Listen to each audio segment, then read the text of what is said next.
So I was literally sitting down because I wanted to do a lyrical breakdown of some of the tracks on Logic's new album. And then the James Charles subscriber count feed versus Tati Westbrook subscriber count popped up. And I opened it up and I'm like, oh my God. And I had so many questions that I want to bring up as a topic of conversation. So today we're gonna be talking about something called Schadenfreude.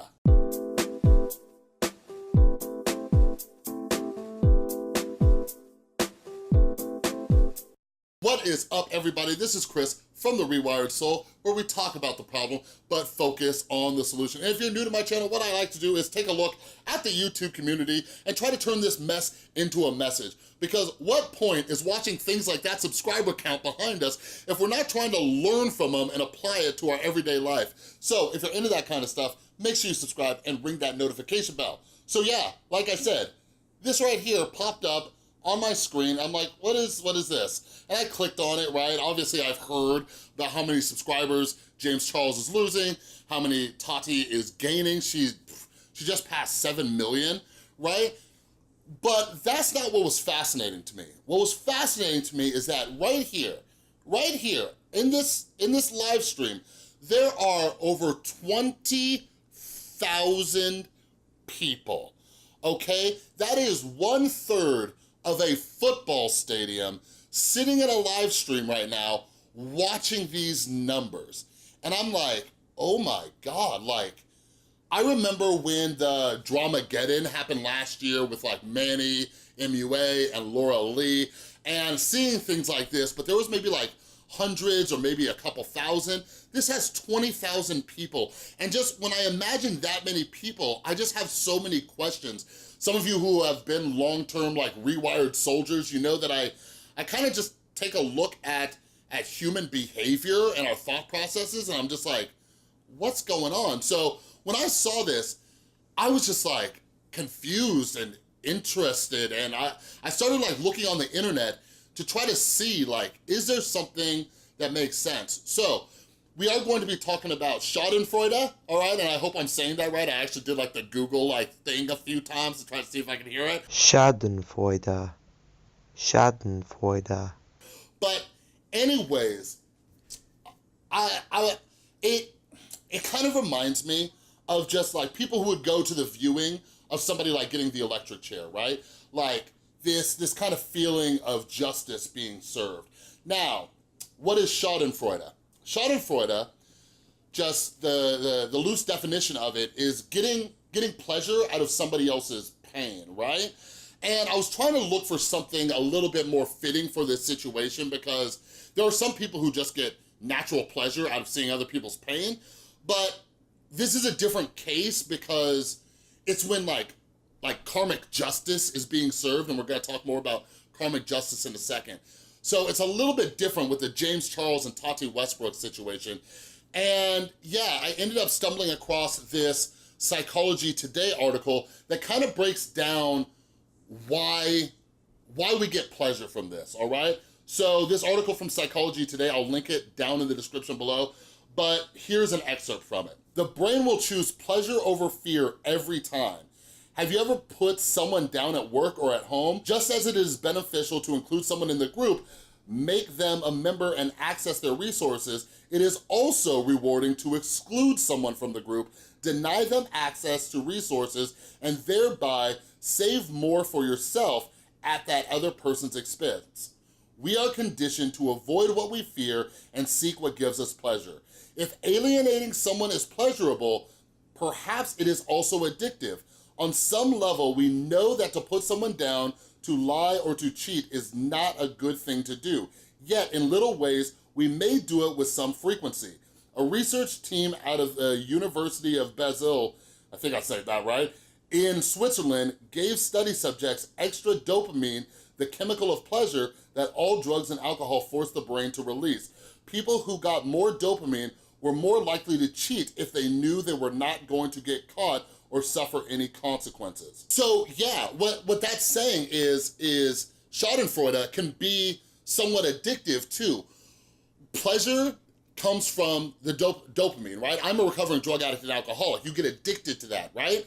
And I'm wondering if like people are like like getting off on this, like watching this, like every tick of James' subscriber count going down, people are like, yeah, right? Like this live stream, not only does it have 20,000 people watching it, but there's like super chats in there. And I'm like, why? Why? Like, no hate to whoever's hosting this live stream, like, make your money, baby girl. But it's just interesting to me, the human behavior behind this. So when it comes to cancel culture in general, I feel that we have this thirst for like karmic justice, right? Where something happens or we find out somebody did something wrong, we want something bad to happen to them. We want that person to get what we feel like they deserve. But one of the things that just comes up in my mind is, in this day and age with social media and all of the public shaming and cancel culture and everything like that, like this is my opinion, I feel like we've kind of gone to extremes, right? Like, don't get me wrong, James Charles did some awful things, not cool things, but I don't know, it just feels like there's not a spectrum. What else is very interesting about this whole situation is not only seeing James Charles' numbers go down, but Tati Westbrook, her numbers going up. So it almost feels like in these situations, you know, we're looking for a hero, like the one who leaked this information, the one who exposed the other person. I remember last year during the Dramageddon situation, and more things have changed since then, because Gabriel Zamora, he exposed Manny MUA, and people had a similar sub-feed count going. Same thing with James Charles, and you saw Laura Lee and Manny going down, Gabriel Zamora and Jeffree Star going up, right? So one thing that's interesting to me is how, I think as part of our tribal instincts, is that people are always looking to pick sides, right?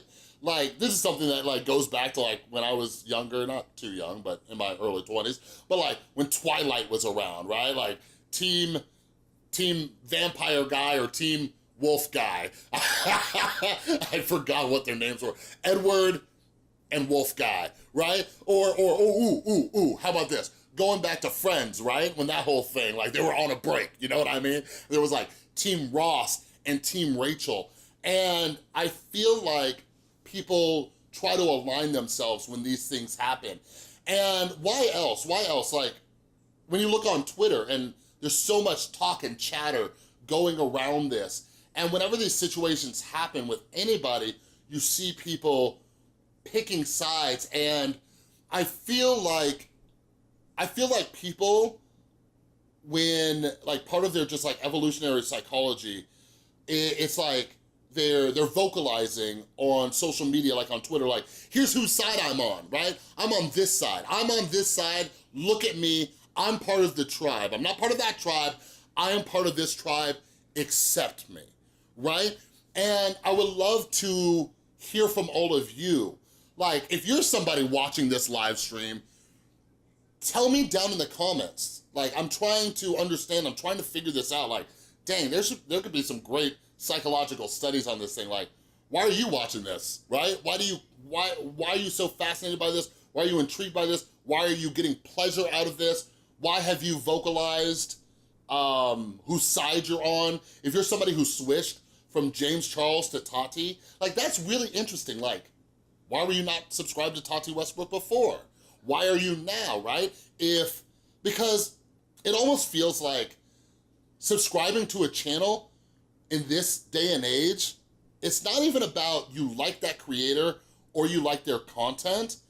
Sometimes it's a sign of who you support, right? And nobody can really see who you support. Like, it's not like when you walk around on the streets, people see who you're subscribed to, so nobody else knows who you're subscribed to unless you tell them. So why is that? Like, why were these people not subscribed to Tati Westbrook before, but they are now? Because I'm sure, if you were subscribed to James Charles, you knew who Tati Westbrook was. So I don't know. And this platform for me, I get to kind of like toss around ideas. I'm actually starting a podcast this coming week as well. And it's just like where I just want to throw out ideas and have conversations. Like, I like working through these things in my head and have an audience where I can converse with you and just try to understand this, because life is this crazy, complex thing. Us humans, we act so strangely. It seems to defy logic, and there's just so many questions out there. So I would love to hear what your guys' thoughts are on this subject down in the comments below, all right? But anyways, that's all I got for this video. If you like this video, please give it a thumbs up. If you're new, make sure you subscribe and ring that notification bell, because I make a ton of videos. And a huge, huge thank you to everybody supporting the channel over on Patreon. You are all amazing. And if you would like to get your name in the credits, get access to our monthly Q&A and some other perks and benefits, and help support what I'm doing here, click or tap right there, all right? Thanks again so much for watching. I'll see you next time.